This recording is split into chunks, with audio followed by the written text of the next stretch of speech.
Hello everyone, welcome to the Om Namah Shivaya education hub.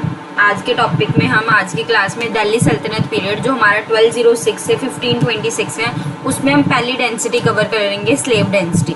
मैंने आपको shorts में बताया ट्रिक कैसे आपने सारी डेंसिटी के टाइम पीरियड्स याद रखनी है। तो स्लेव डेंसिटी का क्या है, S90 क्या है, S90 S होता है। S को अगर घुमाओ तो ये 9 बन जाएगा, तो मतलब ये 1206 से जाके कहाँ तक जाएगा, 1290 तक इसका टाइम पीरियड रहेगा। अब वन बाय वन इसमें कौन कौन आया, कौन बैठा, किसने क्या क्या काम किया, किसको क्या क्या टाइटल्स मिले, वो सारा इसी क्लास में हम वाइंड अप कर देते हैं स्लेव डेंसिटी को। सबसे पहले कौन आया, कुतुबुद्दीन ऐबक। पहले तो स्लेव डेंसिटी है, ये सारे के सारे इसमें कौन थे, नौकर कौम काइंड ऑफ थे, ठीक है, सारे के सारे नौकर कौम थे, नेम से ही पता लग रहा है स्लेव डेंसिटी। सबसे पहले इसमें कौन आया, कुतुबुद्दीन ऐबक।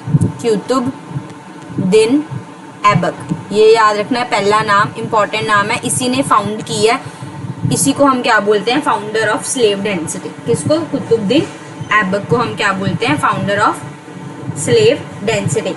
इसको जो मेन इंपॉर्टेंट पॉइंट याद रखने वाला, कुतुबुद्दीन ऐबक को किस नाम से जाना जाता है, लख बख्श। किसके नाम से जाना जाता है, लख बख्श के नाम से जाना जाता है। किसको, फाउंडर को, जो कौन था, कुतुबुद्दीन ऐबक। इसके अलावा इसको ये टाइटल क्यों मिला, इसकी जेनरलिसिटी की वजह से। उसके बाद इसने क्या क्या कंस्ट्रक्ट कराया, सबसे पहले जो इसने कंस्ट्रक्ट कराया वो इसने मॉस्क्यू कंस्ट्रक्ट कराया, जिसका क्या नाम था, क्वात उत इस्लाम। क्या नाम था, क्वात उत इस्लाम। तो ये याद रखना है, इसने मॉस्क्यू कराया, जिसका नाम क्या था, कंस्ट्रक्ट कराया क्वात उत इस्लाम। सेकंड नंबर पे इसने फाउंडेशन रखी, किसकी, कुतुब मीनार की। किसकी, कुतुब मीनार की इसने फाउंडेशन भी रखी थी। तो याद कर लो, देखो सारा क्यू से है। कुतुबुद्दीन ऐबक, लख बख्श जाना जाता है, कौन सा मॉस्क्यू कंस्ट्रक्ट कराया था, क्वात उत इस्लाम, और उसके बाद किसकी फाउंडेशन रखी थी, कुतुब मीनार की फाउंडेशन रखी थी।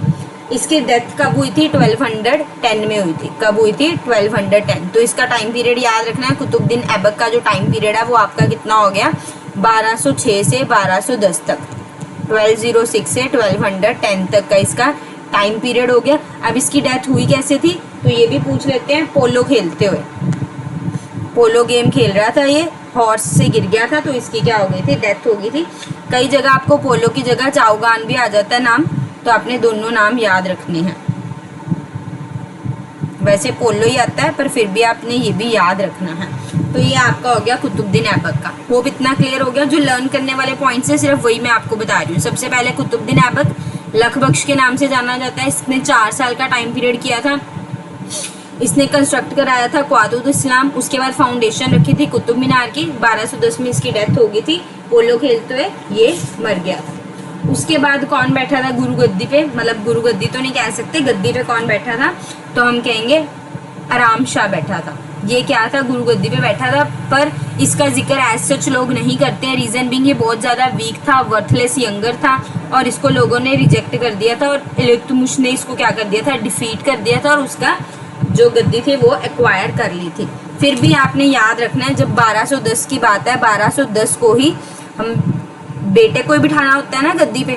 जैसे जो फादर होता है, फिर उसका जो बेटा होता है वो गद्दी पे बैठता है, फिर उसका बेटा बैठता है, ऐसे ही चलता था कि जो फादर है उसका बेटा गद्दी पे बैठेगा।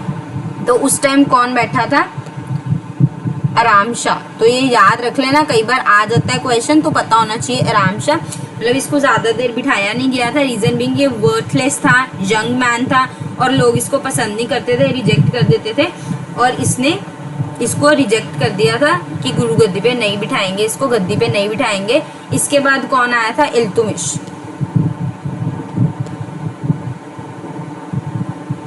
इल्तुतमिश, इसको गद्दी पे बिठाया था, इसी ने आराम शाह को डिफीट किया था और सारा का सारा हड़प लिया था थ्रोन। अब जो इल्तुतमिश का टाइम पीरियड है वो क्या है, 1210 ही है, 1210 से लेके 1236 ये इसका टाइम पीरियड है। इसने अराउंड 26 ईयर्स सर्व किया था एज अ किंग, ठीक है। अब ये था कौन, ये कुतुबुद्दीन ऐबक जो फाउंडर था उसका सन इन लॉ था। तो ये भी पूछ लेते हैं, ये कौन था, सन इन लॉ। अब सन इन लॉ कौन होता है, जो उसकी बेटी थी उसका हस्बैंड इल्तुतमिश था। इल्तुतमिश सन इन लॉ था, इसने क्या करा था, आते ही डिवाइड कर दिया था एम्पायर को इक्ताज में। तो ये इंपॉर्टेंट पॉइंट याद रखने वाला क्या है कि इल्तुतमिश ने क्या किया था, एम्पायर को इक्ताज में बांट दिया था। किस में बांट दिया था? इक्ताज में बांट दिया था। और किसको अपॉइंट कर दिया था? इक्तादार अपॉइंट कर दिए थे। कौन अपॉइंट कर दिए थे? इक्तादार, मतलब हर जगह के इक्तादार अपॉइंट कर दिए थे। किसके लिए? ताकि जितने भी लॉ एंड ऑर्डर है उनको ध्यान से देखा जा सके, रेवेन्यू कलेक्ट किया जा सके। फिर ही step up official nobility known as Chalisa. इसने चालीसा सेटअप कर दी थी। चालीसा में क्या थे? 40 लोगों की कमेटी थी, ये बना दी थी। मतलब सारे डिसीजन ये साथ में बैठ के लेता था 40 लोगों के साथ में। और इसी को क्या बोला जाता है? Father of Tom building. तो यहाँ से भी क्वेश्चन आ जाता है कि फादर ऑफ टॉम बिल्डिंग कौन है? इसको क्या बोला जाता है? Father of Tom building. तो ये भी याद रखना है, क्या है? Father of Tom building. तो यहाँ से भी क्वेश्चन बन जाता है। हमने अभी तक देख लो, क्विक रिवीजन कर लेते हैं। एक हमने कुतुबुद्दीन ऐबक पढ़ा, उसके बाद आराम शाह पढ़ा, उसके बाद इल्तुतमिश। कुतुबुद्दीन ऐबक को क्या बोलते थे? लक बख्श। और इसको क्या बोलते थे? Father of Tom building. ठीक है, उसने क्या क्या फाउंडेशन रखी थी? एक उसने कुआतुत इस्लाम मॉस्क्यू कंस्ट्रक्ट कराया था और कुतुब मीनार की फाउंडेशन रखी थी। इसने इक्ताज में कन्वर्ट कर दिया था और इक्तादार बना लिए थे। और nobility, official nobility Chalisa setup की थी, जिसमें 40 लोग थे।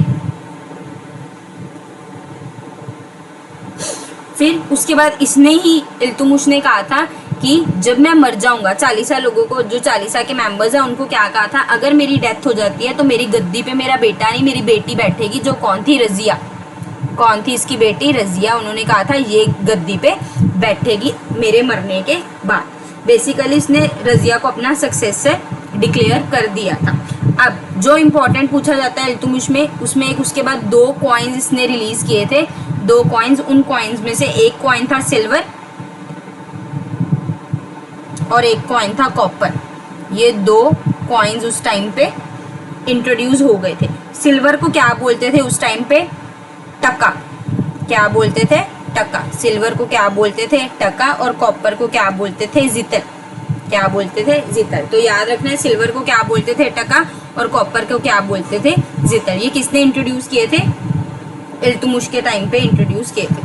फिर जैसे उसकी डेथ हो गई, जो 40 थी उन लोगों की क्या हो गई? नीयत खराब हो गई। मतलब जैसे होता है ना, बेईमान से निकल आए, वो लोग बेईमान से निकल गए। उन्होंने कहा हम रजिया को नहीं बनाएंगे। उन्होंने किसको बना दिया? नेक्स्ट जो चौथा टाइम, अब 3 नाम हमने पढ़ लिए। अब जो चौथा गद्दी पे बैठा था वो क्या था? रुकुनुद्दीन फिरोज शाह। रुकुनुद्दीन फिरोज शाह। अब आप कहोगे ये कौन है? ये कौन था?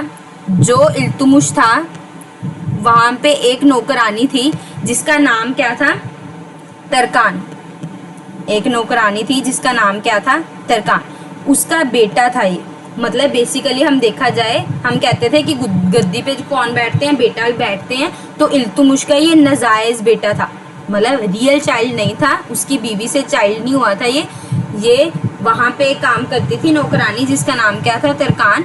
उसका बेटा था। इसको उन्होंने क्या कर दिया था? गुरु गद्दी पे बिठा दिया था, गद्दी पे बिठा दिया था। इलीगल चाइल्ड था, हम बोल सकते हैं। ठीक है। फिर 40 ने क्या किया था? 40 ने तरकान को और रुकुनुद्दीन फिरोज शाह दोनों को क्या कर दिया था? दोनों को मरवा दिया था। उसके बाद इन दोनों की क्या हो गई थी? डेथ हो गई थी। जैसे इसकी डेथ हो गई थी, 40 के द्वारा ही डेथ हुई थी, मतलब उन लोगों के द्वारा ही डेथ हुई थी। फिर गद्दी पे कौन आके बैठ गया? रजिया। तो 5th नंबर पे कौन आके बैठा? रजिया सुल्तान आके गद्दी पे बैठ गई। 5th नंबर पे आई थी रजिया सुल्तान। मतलब ये कौन से पीरियड के लिए आई थी? 1236 पे आई थी और 1240 तक का इसका टाइम पीरियड रहा था। अब रजिया क्या थी? पहली वुमेन थी जो बैठी थी गद्दी पे, ये याद रखना है। She is the first and the last women ruler of India. यहाँ से क्वेश्चन आ जाता है, first and last women ruler कौन थी? ये फर्स्ट भी यही थी और लास्ट भी यही थी वुमेन रूलर। ठीक है। उसके बाद ये इतनी ज्यादा मॉडर्न थी कि इसने पर्दा सिस्टम को खत्म कर दिया था। इसने क्या कर दिया था? पर्दा सिस्टम को बैन कर दिया था कि कोई भी पर्दा सिस्टम जैसा कुछ नहीं होगा। इवन ये मेल अटायर वेयर करती थी, मतलब जीन्स वगैरह डालती थी, ये खुद भी जीन्स वगैरह डालती थी। उसके बाद गवर्नर ऑफ बठिंडा का था उल्तीनिया, जिसको अच्छा इसी टाइम पे एक बठिंडा पंजाब में आता है जो, उसको क्या बोलते थे? टब्बरे हिंद। तो पूछ लेते हैं बठिंडा का नाम। बठिंडा का नाम क्या था? टब्बरे हिंद। क्या था? टब्बरे हिंद। इसका जो गवर्नर था उस टाइम पे, उस गवर्नर का नाम क्या था? अल्तुनिया। इससे पहले एक स्टोरी समझ लेते हैं पहले रजिया की। रजिया को प्यार हो गया था किससे? यकूत से। वो उसी के यहाँ काम करता था, मतलब घोड़े वगैरह को देखभाल करने का काम करता था, उससे इसको प्यार हो गया था। लोगों को ये चीज़ रास नहीं आ रही थी कि ऐसे कैसे इससे प्यार कर लेगी। उसके साथ घूमने जाने लगी, मूवी वगैरह जाने लगी। फिर इन्होंने चालीसा ने क्या करा, गवर्नर ऑफ जो बठिंडा था अल्तुनिया, इसको बोला था कि यकूत को मरवा दे। तो इसने क्या कर दिया था? इसने यकूत को मार दिया था। इसने यकूत को क्या कर दिया था? मार दिया था। और बहरम शाह ने फिर क्या किया? जब इसने देखा, फिर ये दोनों इकट्ठे हो गए, अल्तुनिया और रजिया। फिर जो बहरम शाह था, बहरम शाह कौन था? अब न्यू कैरेक्टर आ गया, बहरम शाह। जो बहरम शाह था ये कौन था? रजिया का भाई था। इससे बर्दाश्त नहीं हो रहा था, ये रजिया का ब्रदर था, इससे भी बर्दाश्त नहीं हो रहा था कि कैसे मेरी बहन किसी के साथ भी घूम रही है। इसने अल्तुनिया को कह के यकूत को मरवाया। फिर इसने रजिया और यकूत दोनों को खुद ही मार दिया। किस किस को? रजिया को और इसको खुद ही मार दिया। उसके बाद कुछ टाइम पीरियड तक कोई भी गद्दी पे नहीं बैठा, मतलब बैठते गए लोग, बैठते गए, पर सारे के सारे किसके अंडर आ रहे थे? चालीसा। मतलब चालीसा क्या कर रही थी? सिर्फ उनको गद्दी पे बिठा रही थी, पर सारा काम खुद ही कर रही थी। मतलब कोई ऐसा काम नहीं था कि वो खुद ना कर रही हो, मतलब जो डिसीजन लेने थे खुद कर रहे थे। किंग बस नाम के बैठे हुए थे, वो आके बैठ जाते थे, ठीक है, बैठ जाते थे, ठीक है, पर ऐसा उनका कोई भी रोल नहीं था। फिर यहाँ पे आती है मेन कैरेक्टर की एंट्री, जो हमारे नेक्स्ट बैठेंगे, दैट इज बालबान। बालबान। अब ये बालबान कब बैठे थे? 1266 तक। जो चालीसा था, इन्होंने 1240 से 66 तक का टाइम पीरियड लिया, जिसमें काफ़ी लोग बैठे थे गद्दी पे आके, ये नहीं है बैठे नहीं थे, पर सारा का सारा कंट्रोल किनके पास था? चालीसा के पास था। उनका बैठना ना बैठना एक ही बात है, इसलिए उनके बारे में एज सच डिस्कशन नहीं की जाती। फिर आया बालबान। बालबान 66 से लेके 86 तक बैठा। इसी को क्या बोलते हैं? बालबान को ब्लड एंड आयरन पॉलिसी के नाम से ये फेमस हुआ, known as blood and iron policy. Blood and iron policy, इसके नाम से ये क्या हो गया? फेमस हो गया। टू गार्ड हिमसेल्फ, इसने खुद को ही बचाने के लिए सारी पावर चालीसा की खत्म कर दी। ये कौन था? बेसिकली ये मेंबर था, चालीसा का ही मेंबर था बालबान। इसने अपने आप को बचाने के लिए पहले तो चालीसा की सारी पावर खत्म कर दी, उसके बाद हर एक मेंबर, इल्तुतमिश फैमिली का जो जो मेंबर था उन सभी की क्या कर दी? डेथ करवा दी। इसी ने डिक्लेयर करा सुल्तान को। बालबान ने क्या कहा? जो सुल्तान है वो सुल्तान क्या है?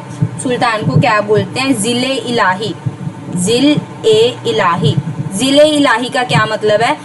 God, shadow of God on अर्थ। क्या है? Shadow of God on earth. Shadow of God on अर्थ। किसको कहा? सुल्तान को। किसने कहा? बालबान ने, कि जो सुल्तान है वो क्या है? जिले इलाही से डिनोट करेंगे हम, इनको रिप्रेजेंट करेंगे, और इसका मतलब क्या होता है? Shadow of God on earth. उसके अलावा इसने दो कंसेप्ट इंट्रोड्यूस कराए थे। किसने? बालबान ने दो कंसेप्ट इंट्रोड्यूस कराए थे। एक कंसेप्ट था सिजदार और एक कंसेप्ट था पायबोस। सिजदार एंड पायबोस। सिजदार और पायबोस का मतलब क्या था? कि हमें राजा के पैर में गिरना चाहिए, उनके आगे हमेशा सिर झुकाना चाहिए। मतलब ये कहता था जो किंग है वही सब कुछ है, किंग के अलावा कुछ भी नहीं है। इसीलिए इसने सुल्तान को जिले इलाही भी बोला था, कि शेडो ऑफ गॉड, गॉड की ही परछाई है। इसने दो डिपार्टमेंट अपने टाइम में इंट्रोड्यूस कराए थे। यहाँ से क्वेश्चन आता है कौन कौन से दो डिपार्टमेंट इंट्रोड्यूस कराए थे। एक आता है मिलिट्री डिपार्टमेंट, एक मिलिट्री डिपार्टमेंट आ गया था उस टाइम पे, और दूसरा क्या आता है? Finance department. क्या आता है? Finance department. ये दो डिपार्टमेंट आए थे, मिलिट्री एंड फाइनेंस। जो मिलिट्री डिपार्टमेंट है, मिलिट्री डिपार्टमेंट का क्या नाम रखा था इसने? दीवाने अरीस। क्या नाम रखा था? दीवाने Aris. Military Aris, military Aris, ये याद रखना ना। और जो फाइनेंस डिपार्टमेंट था उसका नाम क्या रखा था? दीवाने विजारत।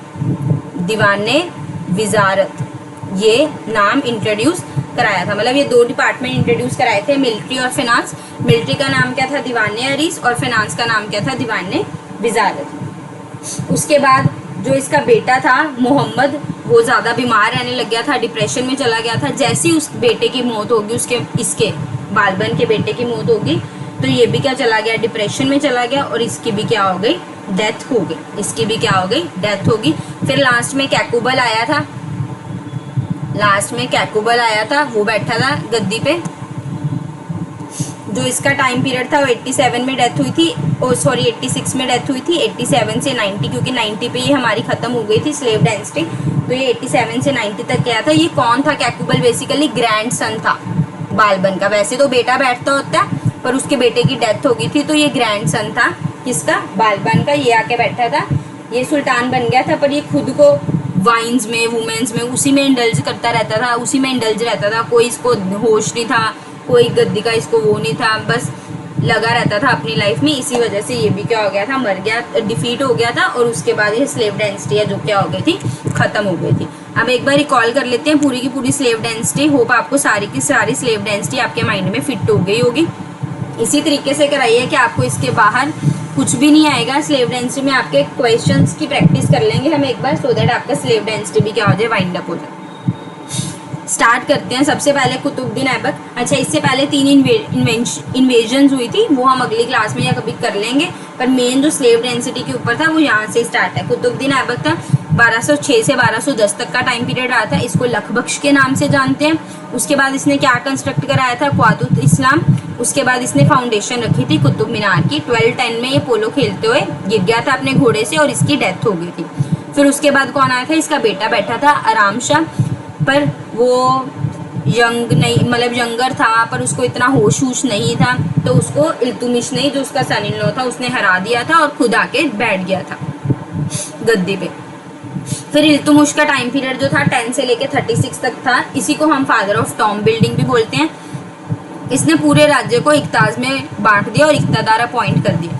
फिर इसने चालीसा बनाई। चालीसा में 40 मेंबर्स की चालीसा थी, जो सारे डिसीजंस लेते थे लॉ एंड रिलेटेड के। फिर इसने पहले ही इंट्रोड्यूस कर दिया था, अनाउंस कर दिया था कि मेरे मरने के बाद जो मेरा सक्सेसर होगा वो क्या होगी, मेरी बेटी रजिया होगी। बाकी इसके टाइम पीरियड में 2 पॉइंट्स की डिस्कवरी हुई थी, सिल्वर एंड कॉपर। सिल्वर को टका बोलते हैं और कॉपर को हम क्या बोलते हैं, जितल बोलते हैं। बट चालीसा की नीयत खराब हो गई थी। जैसे वो मरा, उसने रुकमुद्दीन फिरोज शाह, जो क्या था, इसका नजायज औलाद था, किसके साथ, एक नौकरानी थी तरकान, उससे पैदा हुआ था, तो इसको बिठा दिया था। बट चालीसा ने इसके साथ भी गेम खेल ली और इन दोनों को भी क्या कर दिया, मार दिया। जब ये दोनों मर गए, फिर कौन आके बैठा है, रजिया सुल्तान आके बैठी। 4 सालों के लिए बैठी, क्योंकि इसको लोगों को ये रास नहीं आया कि वो वुमेन थी, हमने वुमेन को कैसे हम राजा मान ली, उसकी कैसे बातें माने।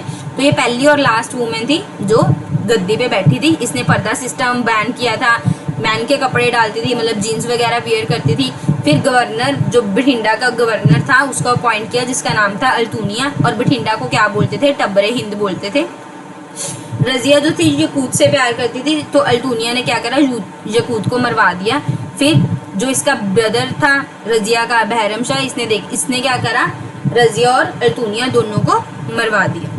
उसके बाद चालीसा कुछ टाइम तक कोई गद्दी पे बैठते गए, पर सारा का सारा कंट्रोल किनके हाथ में था, चालीसा के हाथ में था। मतलब ये जो टाइम पीरियड था, इसमें गद्दी पे तो बैठे किंग्स, उनके बारे में भी अगर डिस्कशन करने को बोलोगे तो मैं एक वीडियो में उनके बारे में भी बता दूंगी, पर जो मेन कंट्रोल था वो चालीसा के हाथ में था। फिर 66 में बालबन आया, ये चालीसा का ही मेंबर था। इसने अपने आप को बचाने के लिए सारी फैमिली को मरवा दिया था इल्तुमिश की, और चालीसा की पावर को भी ब्रेक कर दिया था, मतलब लोगों को लड़वा दिया था।